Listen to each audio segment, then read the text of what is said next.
I'd really like to thank Mark and Gary for inviting me to speak today. As Mark said, our organization is dedicated to protecting and preservation of freedom of speech. Sorry, I'm freezing. Nice coat. We have several chapters around the world which speaks to how widespread the threat to one of our most fundamental freedoms is. In liberal democracies around the world, the threats may come from different sources, but one common element we've observed is a lack of will among the authorities to stand unequivocally for the rule of law, which requires that everyone is treated equally under the law and no one is above the law. Unfortunately, due to fear of bad headlines or a desire to be politically correct, far too many pursue policies that elevate one group's rights over another's and completely forget about the individual's rights.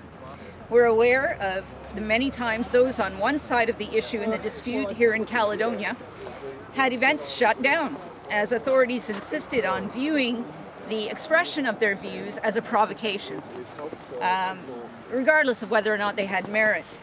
Now, when Ann Coulter was shut down by a mob in Ottawa, George Jonas made the following observation. He talked about how Ottawa's finest exemplified Canada's definition of moral leadership by observing neutrality between lawful and lawless. I suspect that's what happened a lot here too. How can you be neutral in that situation? We'd have taken neutral. That's how bad it was here. Yeah. Now, of course, that experience that we had in Ottawa made us think of Caledonia, where residents were subjected to this kind of treatment day in and day out. Now, in the case of Ann Coulter, the media had to tell the story because, it couldn't be ignored. No one wanted to be the one outlet that wasn't telling this sexy, juicy story about the right-wing bigot getting shut down. But unfortunately, in Caledonia, the injustice of the situation was only made worse by the fact that the mainstream media was not reporting the events. And when there was coverage, it was provided with a certain slant. So instead of simply reporting the facts on the ground, some media were writing the script and casting the characters and deciding who would be Dudley Do-Right and who was going to be Snidely Whiplash. And so most of the minimal coverage provided a cartoon rendering of a very serious violation of rights and freedoms of one group of people. Now, unfortunately, the people of Caledonia know only too well what can happen when political discourse is constrained by political correctness. George Orwell once said, "The first obligation of an intelligent man is to restate the obvious." And it seems that Bill Jackson and the Caledonia Regional News were the lonely voice of intelligence. Here.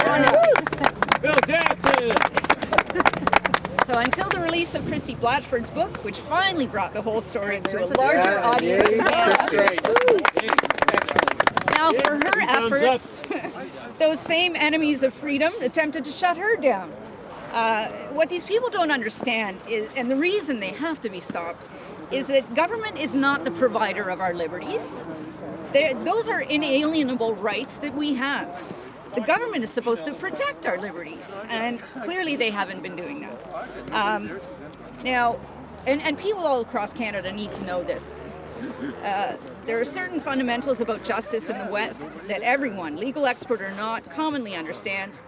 So the very best thing we can do to ensure equality for all is to insist that authorities enforce the rule of law and protect the democratic institutions that safeguard our liberties. There are lessons in Caledonia which, if we pay attention to them now, we can reinforce and strengthen those very principles. So on that note, I'd like to announce that an upcoming event in Ottawa, March 22nd, Fred Litwin and the Free Thinking Film Society, in conjunction with IFPS Canada, will be putting on an event called Caledonia, No More Nightmares. So this is going to make it to Ottawa. It's really, really close to Parliament. We're going to invite all the MPs, shame them into coming. Good luck with that. Yeah, well, Shameless. yeah, but it's a first step, and I think it's going to be a fantastic event. We're going to certainly do our best to advertise it and get people out to it. And Mark and Gary will be there, and they'll be able to, fill out some of the details that Christy had in her book, and we're really looking forward to that event. So thank you all for caring, for coming out.